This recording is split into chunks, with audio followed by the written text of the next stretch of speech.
72 hours alone. She's gone. The commander's voice cracked across the operations tent like a rifle shot. Rain hammered against the canvas overhead, wind snapping the edges so violently it sounded like distant gunfire. Inside, every operator froze. A blinking blue dot pulsed on the digital map. Call sign, VIPER-7. Lieutenant Mara Kane, the only female sniper attached to the SEAL Recon team. And she had been dark for 72 hours. No movement, no radio signal, no thermal confirmation, just that frozen last ping in the mountains. She was too exposed, one operator muttered. Too far forward. The commander clenched his jaw. We lost her when the sandstorm rolled in. She had minimal supplies. No extraction window. No backup. Someone swallowed hard. Sir, the communications specialist said carefully, she hasn't moved in 3 days. The commander exhaled slowly. She's gone. Silence swallowed the tent, but out in the jagged mountain range, beneath a sky stained bronze by dust and smoke, Mara Kane was very much alive. She lay wedged between two slabs of fractured rock halfway up a ridgeline overlooking the valley. Her ghillie suit was torn. Her lips were cracked. Her canteen had been empty since the second night. Her rifle rested steady against her shoulder. She blinked slowly, ignoring the burn in her eyes. Below her, enemy fighters were setting up heavy weapons in the valley. Mortars, mounted guns, reinforcements, and further east, hidden behind a rock face near a dried riverbed. Her team, 7 SEAL operators pinned down, low on ammo, surrounded. She had watched the ambush unfold, watched their convoy get split, watched the valley flood with hostile forces. And when the sandstorm hit, her comms were fried. No contact, no backup, just her. For 72 hours she had not moved more than inches. She rationed the last protein bar into crumbs. She sucked moisture from the condensation lining her rifle scope at dawn. She listened, calculated, waited, because a sniper's greatest weapon isn't the bullet. It's patience. Down below, the enemy commander barked orders, confident. The SEAL team hadn't fired in nearly an hour. Ammunition was almost gone. The enemy began advancing. Mara exhaled. Wind direction. Steady cross breeze from the west. Distance, 842 meters. Elevation drop, 112 meters. She adjusted. Her finger tightened. The first shot shattered the enemy machine gunner's shoulder. Chaos erupted. Before the echo died, her second shot dropped the mortar operator. Then the third, clean headshot on the advancing squad leader. Panic rippled through the valley. Sniper, someone screamed, but they couldn't see her. She had spent 3 days blending into stone and shadow. The storm had buried her in dust. She was part of the mountain now. Below, the SEAL team heard the shots. One of them looked up, eyes wide. No way, he whispered. Another grin broke through exhaustion. That's Kane. The commander back at base was mid-sentence when the radio cracked alive. Gunfire, shouting, and then, this is VIPER-2. We've got overwatch. Repeat, we've got overwatch. The commander spun. Confirm source. A pause. Then calm, steady breathing over the mic. VIPER-7. Reporting operational. The tent fell silent. She's alive, someone whispered. Her voice came again, controlled, unshaken. Enemy reinforcements moving north ridge. Recommend team shift 10 meters west behind shale outcrop. All cover. The commander closed his eyes briefly, relief washing over him. VIPER-7, we thought. I know, sir. Another shot rang out through the radio feed. Another hostile down. I'll explain later. Back on the mountain, Mara adjusted her position slightly, ignoring the pain in her ribs where shrapnel had grazed her during the initial blast days. Earlier, below, the SEAL team began maneuvering under her protection. Every time an enemy tried to flank, crack. Every time someone lifted a launcher, crack. She was invisible death. Her ammunition was limited. 15 rounds left. She made every one count. Down in the valley, confusion turned to fear. Where is she? The enemy commander roared. They fired blindly into the ridges. Dust exploded around Mara's perch, but she didn't flinch. Patience. Breathing. Trigger squeeze. One more down. Her vision blurred briefly from dehydration. 14 rounds left. She recalculated. If she could thin their numbers enough, the team could break west and reach the canyon route. But they were still surrounded on 3 sides. She needed something bigger. Her eyes shifted to the stacked ammunition crates near the central truck. Distance, 910 meters. Wind shifting, risky, but necessary. She steadied her breathing, exhaled halfway, squeezed. The bullet pierced a crate of explosives.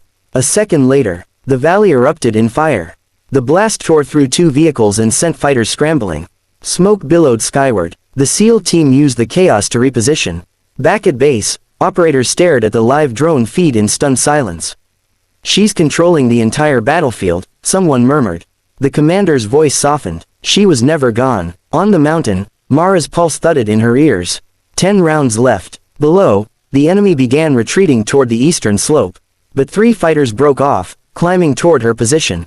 They had triangulated the approximate direction of her shots. She saw them. Calculated angles, too steep for clean headshots. She shifted backward slightly, grimacing as pain shot through her side. The first climber reached a ledge 200 meters below her. She fired. Missed. Wind gust. He ducked. Now they knew. They spread out. Her breathing quickened, not from fear, but from dehydration and blood loss. 8 rounds left. If they reached her perch, it would be close combat. Not ideal. She whispered into the mic, 3 hostiles ascending north ridge toward my position. Negative, the commander responded. You hold. Extraction inbound. She gave a faint smile. Won't need it yet. The first climber exposed himself for half a second. She took it. Clean hit. 7 rounds. The second man scrambled higher, using rocks for cover. The third tried flanking wide. Smart. Too smart. She waited until he slipped on loose gravel. Crack. He tumbled backward down the slope. 6 rounds. The last climber was determined. He moved slower, more careful. She could barely keep her scope steady now. Her hands trembled. Not fear. Exhaustion. She closed her eyes for 2 seconds. Opened them. Steady. The man lunged upward. She fired. Click. Empty chamber. Her heart skipped. She had miscounted. 5 rounds, she corrected mentally. Her mind was lagging. She reloaded with shaking fingers. The climber was nearly halfway up now. Too close for comfort. She adjusted downward. Fired. Hit. He slid down the rocks. Silence returned to the ridge. Below, the remaining fighters retreated fully. The SEAL team began moving toward the canyon exit under her watch. 4 rounds left. Her radio crackled. VIPER-7, this is command. Bird inbound in 12 minutes. She swallowed. 12 minutes felt like 12 hours. Her vision dimmed at the edges. She forced herself upright slightly, scanning for stragglers. Below, her team reached the canyon mouth. Sniper, one of them said over comms, voice thick with emotion. You just saved 7 lives. She answered calmly. Just doing my job. But her voice was weaker now. The commander spoke again, quieter this time. Lieutenant Kane, you held alone for 72 hours. A faint breath of something like humor escaped her. Guess. I'm stubborn, sir. The extraction helicopter thundered in the distance. Enemy fighters fired sporadically from far ridges, but none dared advance. She kept her rifle trained until the last SEAL boarded. Then, her strength gave out. Her body sagged against the rocks. The helicopter pilot's voice came through urgently. We've got visual on VIPER-7. She's not moving. 2 operators sprinted up the slope. They found her still conscious, barely. Dust-covered, lips pale, but her rifle still clutched in hand. One of them shook his head in disbelief. You crazy legend. She tried to smile. Took you long enough. And then everything faded to black. Back at base hours later, the commander stood outside the medical tent. He replayed his own words in his head. She's gone. He looked down at the ground. He had been wrong. Inside, medics worked quickly to rehydrate and stabilize her. 3 cracked ribs, shrapnel wound, severe dehydration, but alive, very alive. The team she saved waited outside. Not speaking, just waiting, because sometimes the strongest warriors fight alone. So others don't have to. And somewhere deep in the mountains, the valley still smoked from the explosion that turned the tide of a battle led by one sniper the world almost gave up on. But her story wasn't finished. Not even close. When Mara Kane opened her eyes, the first thing she heard was laughter. Soft, relieved, familiar. She blinked against the harsh white lights of the medical tent. You look terrible, someone said. She turned her head slightly. Viper 2 sat beside her cot, arms crossed, trying, and failing, to hide the emotion in his eyes. You look worse, she rasped. The entire team burst into laughter. The commander stepped forward. For a long moment, he just looked at her. I owe you an apology. She frowned faintly. For what, sir? I thought we lost you.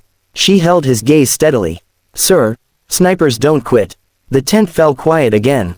News of what she had done spread quickly across the base. 72 hours alone behind enemy lines. Minimal supplies. No communication. 7 operators saved. 23 confirmed hostile suppressions. 1 ammunition depot destroyed. It sounded impossible, but every member of that SEAL team knew the truth. Without her, they wouldn't have made it. Days later, when she could stand again, she walked outside to the flight line at sunset. The mountains were visible in the distance, calm now. Silent. Viper 2 joined her. You know what command's calling it? She raised an eyebrow. Miracle on the ridge. She scoffed lightly. It wasn't a miracle. No, it was training, patience, math, and stubbornness. He laughed. You scared us. She looked toward the mountains. I scared myself. There was a pause. You never thought of giving up? He asked quietly. She thought about the first night alone. The wind howling. The blood on her side. The thirst. Yes, she admitted. But giving up would have meant 7 flags folded instead of 7 families whole. He nodded slowly. You're different. She shrugged. I'm just focused. Weeks later, fully recovered, she stood before the team during a private commendation ceremony. No cameras, no press, just operators. The commander stepped forward. Lieutenant Mara Kane demonstrated extraordinary resilience, tactical brilliance, and unmatched courage under extreme isolation. She changed the outcome of an engagement that would have cost American lives. He handed her the medal. She accepted it quietly. No speech, no dramatic gesture, just a nod, because glory wasn't why she stayed on that mountain. She stayed because someone had to. Later that night, sitting alone cleaning her rifle, Viper 2 leaned against the doorway. You ever think about what would have happened if you missed that shot on the ammo crate? She didn't look up, but I didn't. That's not what I asked. She paused, then met his gaze. If I had missed, I would have adjusted. And fired again. That was Mara Kane. No drama, no doubt, just calculation and commitment. Months later, during another mission briefing, a new recruit whispered to someone, that's her. The veteran beside him nodded. Yeah, that's the sniper who held a mountain alone. Yep. The recruit stared at her with quiet awe. She didn't notice, or maybe she did, but she didn't care, because legends aren't built by attention. They're built by endurance, and somewhere out there, another mission would come. Another ridge, another impossible moment, and if it did, she would be ready, because 72 hours alone didn't break her. It revealed her. If you felt the intensity of this story, if you respect warriors who fight in silence and strength, then this is the kind of legacy we tell here on the channel, her battlefield legacy. Make sure you subscribe to her battlefield legacy for more powerful stories of courage, resilience, and heroes who refuse to fall. And tell me in the comments, where are you watching from? Because bravery has no borders. And legends rise from every corner of the world. This was the story of the lone female sniper they thought was gone, until she proved she was the one holding the entire line.